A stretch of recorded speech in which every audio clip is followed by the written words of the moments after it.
Good evening, Section C. We have a few additional topics in the material on covenants that I wanted to cover in this lecture.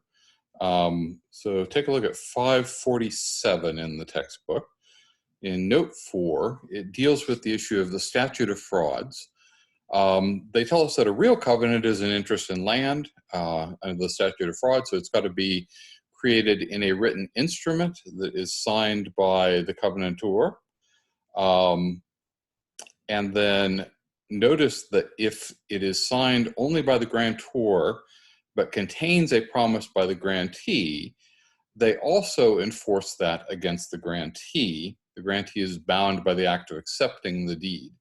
And so maybe that's a limited exception to the idea that under the Statute of Frauds, you need to have a document signed by the party to be bound. In this context, accepting the document may be enough to bind you. Now, that's real covenants. They note that with respect to equitable servitudes, many jurisdictions have not been as strict in enforcing the Statute of Frauds, at least in a particular set of circumstances where you have a development that is being created pursuant to a kind of a common scheme of development or a common plan. And so they give us a case from Michigan, Sanborn versus McLean, to illustrate that. It was a case in which there were 91 lots that were all part of a development that was supposed to be for residential use. That was the plan, but only 53 of the deeds actually contained the restrictions restricting the lots to residential use. So maybe some error by the attorneys that resulted in that state of affairs. Later on, you have a defendant who's purchased one of these lots, and the deed for that lot does not contain the restrictions for only residential use, and so the defendant wants to build a gas station in the backyard. Some of the other landowners in the subdivision are not happy and sue to get an injunction. And so the court has to decide, is this lot restricted, even though there are no restrictions in the actual chain of title for this particular lot? And the court decides that it will imply the existence of equitable servitude affecting all of the lots in the subdivision because the subdivision was being developed pursuant to a common plan. Not all jurisdictions will accept that theory. Some take the Statute of Frauds more seriously, but that is at least one situation where an equitable servitude can be implied. The next topic down on 548, the authors tell you about how the restatement third of property would like to kind of take these disparate strands within the law of servitudes, and so real covenants, equitable servitudes. I think they also deal with easements, but they're trying to kind of come up with a common set of rules to propose to govern all of the types of servitudes instead of the different historically accidental distinctions among them. I don't expect you to know that material for the exam. I'm not planning to test you on it, but I did want to call it to your attention just to know that there are law professors that are working to try and unify and rationalize the law of servitudes. We will see whether they have much success in that process. Over on page 550, there is a section on termination of covenants. And one thing I wanted to note for you here, they give us maybe 8 different ways that a servitude could be terminated or a covenant could be terminated. Notice that a number of them are parallel to ways that an easement could be terminated. And so we said that an easement can be terminated if the dominant and servient tenements come into the same set of hands. Similarly, the merger doctrine would terminate a covenant if the benefited and burdened properties both come into the same hands. You can have a formal release of an easement, and similarly, you can have a formal release of a covenant. A covenant can be abandoned like an easement can be, and you can have a covenant that becomes unenforceable by virtue of estoppel, just like an easement could become unenforceable as a result of estoppel. And again, condemnation by the government exercising its power of eminent domain. That's a way that you could terminate an easement. It's also a way you could terminate a covenant. And they also mention the law of prescription. So running of the statute of limitations. There are some others on the list that didn't have parallels in our discussion of easements, and so they mention acquiescence, they mention unclean hands, they mention the doctrine of laches, unreasonable delay. But there's a number of ways in which termination of covenants is similar to termination of easements, with some distinctions as well. Now, the case that they give us, River Heights Associates versus Batten, talks about one other doctrine that is applied in an attempt to terminate restrictive covenants. In this case, we have a 40-acre subdivision, and it's subject to a restrictive covenant preventing commercial use of the lots. Here we have some lots in the subdivision that are owned by different companies, but apparently the beneficial owners of all the lots are a family called the Woods. And the lots that they have are on the western edge of the subdivision, having frontage on a highway that's outside the subdivision called Highway 29.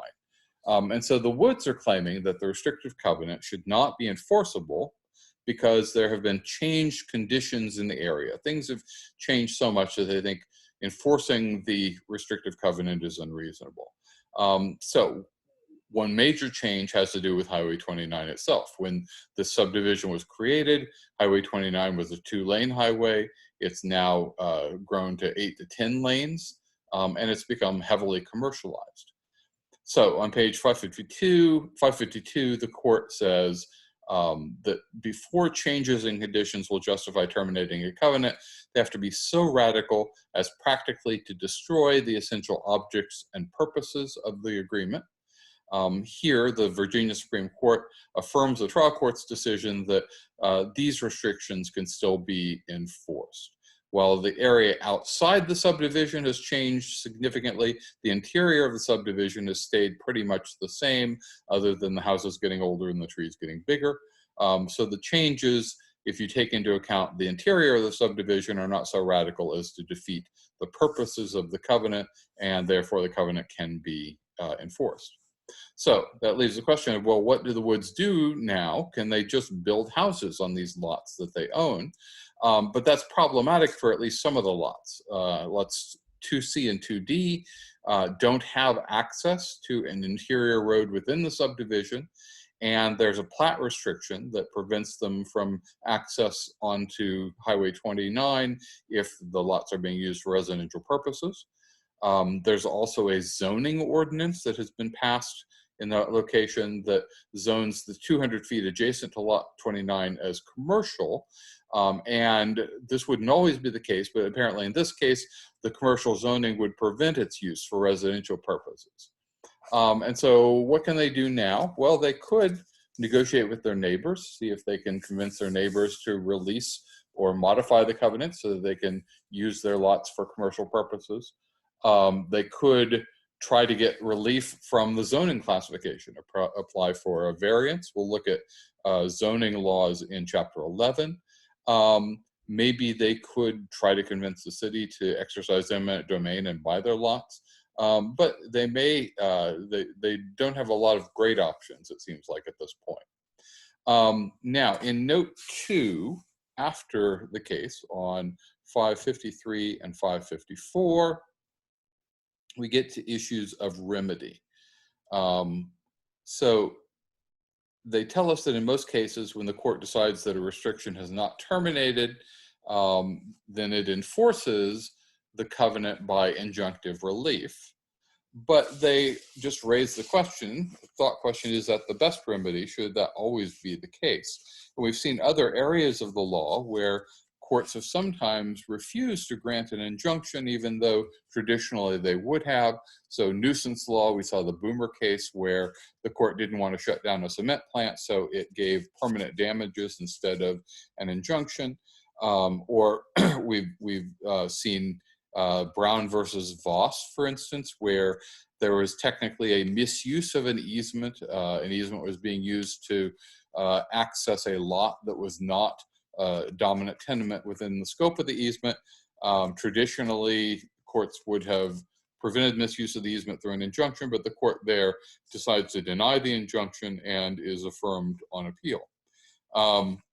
Note 3 on page 554 talks about the restatement third of property and their proposal to kind of modify a little bit this doctrine of changed conditions. Basically, they would say that if the servient estate is no longer suitable for the purposes that are permitted by the servitude, then the court should be allowed to modify the servitude to permit some other uses that would be compatible with the purposes that the servitude was originally created to serve. And so they actually, in the restatement, they have a hypothetical kind of like this case where conditions on the boundaries of a subdivision have changed, but the interior is still single family residential. And in discussing that, the authors of the restatement say that because enforcement of the restriction will protect the single family residential character of the balance of the subdivision, a court would not be justified in terminating the restrictions as to the remaining lots. Modification of the restrictions on the buffer lots to permit multifamily use or limited commercial uses within single family structures might be appropriate under conditions designed to maximize their utility as a buffer and minimize the impact of the use changes on the interior lots. So that is where we're going to stop. Our next lecture will be in the material on common interest communities.